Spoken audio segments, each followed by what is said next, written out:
Ok, bonjour chers tous. Je suis avec le grand Tami Jardin. Le grand Tami Jardin qu'on voit seulement à la télé.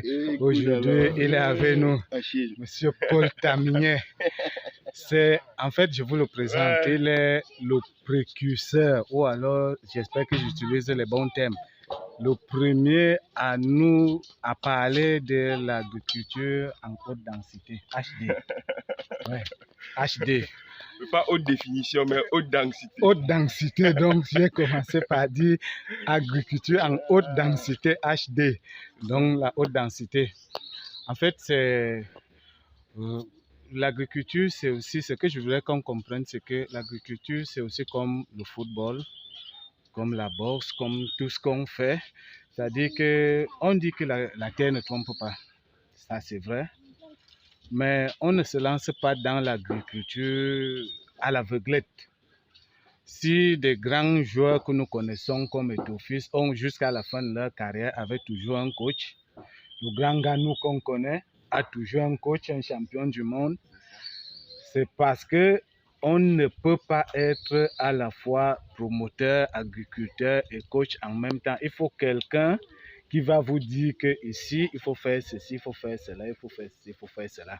C'est lui donc qui explique la théorie que moi j'aime bien utiliser. L'exemple que j'aime bien utiliser, c'est son exemple où il parle de l'avocatier. Je vous explique en quelques mots, lui-même il va confirmer. On connaît que la densité de l'avocatier, c'est 150 pieds à l'hectare. Mais il nous explique que dans un hectare, on peut bien faire 400 pieds. 400 pieds, bon là c'est en termes de pieds, vous comprenez pas. J'explique en termes financiers parce que nous on comprend plus en termes d'argent. C'est là où on voit la différence. Voilà. Cette année, le sac d'avocat était vendu à 40 000. Un seul sac. Et un pied d'avocatier vous fait 2 sacs en moyenne. Oui, il y a d'autres avocatiers qui donnent même plus de 2 sacs. Voilà. Qui donnent 3 sacs. Ça dépend du nombre d'années, non? D'années. Voilà. Et de sa production aussi. Il y a des avocatiers, comme je dis, déjà à 5 ans après le planting. Certains vous donnent un sac et demi. À 7 ans, ça donne 2 sacs. Après, au fur et à mesure, plus ça grandit, ça a des branches, plus ça donne aussi plus de fruits, quoi. Voilà. Donc, si on prend le minimum 2 sacs, ça veut dire que vous avez 400 pieds à l'hectare, ça vous fait 800 sacs. Et calculez vous-même 800 sacs cette année à 40 000. C'est plus de 32 millions. C'est ça. Mais il y a des gens voilà, qui ont même plus de ça. C'est-à-dire que je connais des gens qui ont 100 hectares d'avocatier. Voilà. Donc cette année, il y a des gens qui sont devenus des milliardaires. Mais bien sûr, les gens vendent. Et en plus, c'est des gens qui ne vendent pas seulement au Cameroun. Ils vendent même également au Gabon, en Guinée équatoriale. Bref, en Afrique centrale. Oui. Donc, je vous le présente aujourd'hui parce que il faut qu'on comprenne l'importance de l'agriculture parce que nous avons des terres ici, on a rendu les terres en objet de vente tout simplement. C'est-à-dire que vous avez des terres, il faut faire des titres, vendre, c'est à ça que réduit la terre. Par contre, on peut faire mieux que la vente. On peut faire mieux. C'est pour cela que je suis avec monsieur le grand Tami Jardin. Je peux me faire appeler monsieur le grand Tami Jardin. Et monsieur Tami, oui. Je ne sais pas, quel est le conseil que vous pouvez donner à cette jeunesse qui est ici au sud? Parce que vous avez colonisé, si vous me permettez le terme, la région de l'Ouest. Et vous avez fait une exploration dans la région du sud. Question de voir les potentialités de la région du sud et nous ouvrir les yeux. Nous qui ne comprenons pas le sens de ce qu'on appelle l'agriculture. Est-ce qu'on peut devenir riche avec l'agriculture?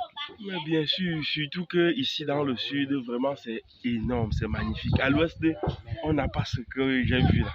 Non, ça n'existe pas à l'ouest. En fait, quand j'arrive ici, je suis bluffé quoi. La nature, je suis bluffé par la fertilité du sol, je suis bluffé par la forêt, par des terres qui sont vierges dans lesquelles on peut vraiment faire quelque chose et sucer le doigt comme on dit souvent. Il faut aussi noter que dans un environnement comme celui-ci, là, il y a aussi l'apiculture qui peut être rentable. Bien évidemment. Et je vous rappelle en passant que c'est le roi du miel. Donc, ça veut dire que dans des zones comme ça, là, si tu peux juste trouver quelqu'un qui vient dans tes plantations, ici, quelques bois, Oui. voilà, tu fabriques tes ruches avec. Tu vois, tu les poses sur des arbres. C'est terminé, les abeilles viennent coloniser seules. Et après, tu vois que non seulement l'agriculture va te donner de l'argent, mais l'apiculture également pourra te donner de l'argent. Donc, le sud, c'est magnifique.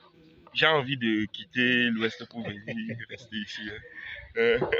On va suivre vos conseils à la lettre. Merci beaucoup. Parce que, comme vous pouvez voir derrière nous, et vous aussi, vous êtes ceux qui nous conseillent par rapport au type d'agriculture pour devenir riche. Parce que pour devenir riche avec l'agriculture, il faut une procédure, un type de culture. C'est ça.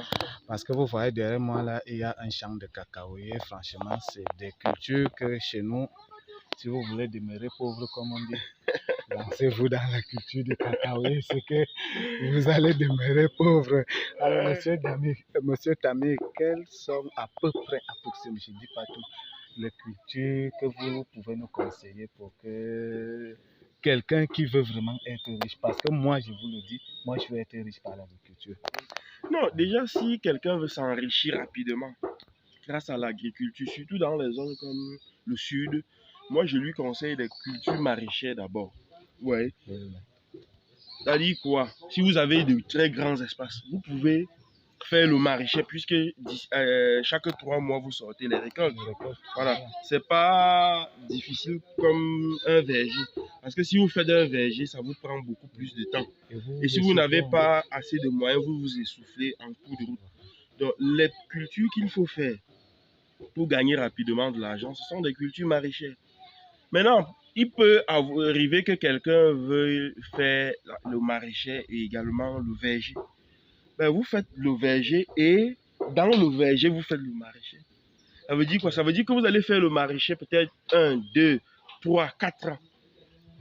Et quand les arbres fruitiers vont commencer à produire, vous serez toujours en train de faire le maraîcher dans le verger. Et ce verger maintenant pourra remplacer à long terme le maraîcher. Parce que quand ça va bien se développer comme ce pamplemoussier sous lequel nous sommes assis, vous voyez que vous n'allez plus planter quelque chose autour. Sinon, ça ne va pas pousser. On est d'accord, ça ne va pas pousser parce que vous n'avez qu'à voir que sous le pamplemoussier, même le gazon ne pousse pas. Pourtant, là, en arrière, on a de l'herbe. Voilà, ça veut dire que on fait le verger, on peut faire le verger, mais dans le verger, on fait le maraîcher. On récolte le maraîcher, ça peut être le piment, ça peut être le poivron, ça peut être les pommes de terre, ça peut être les carottes, etc. Vous voyez, jusqu'à ce que la plantation soit complètement couverte par le verger. Et à partir de ce moment-là, on continue tout simplement à exploiter le verger. Mais avant de récolter le verger, on a bien mangé l'argent sur le maraîcher. D'accord, monsieur Tami, on ne va pas vous essouffler avec les questions puisque même les conseils, tout est payant.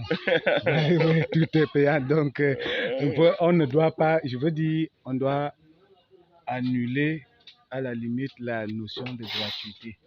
Comme aujourd'hui, on vous a eu gratuitement, vous nous avez donné des conseils gratuitement, mais vous êtes toujours disponible.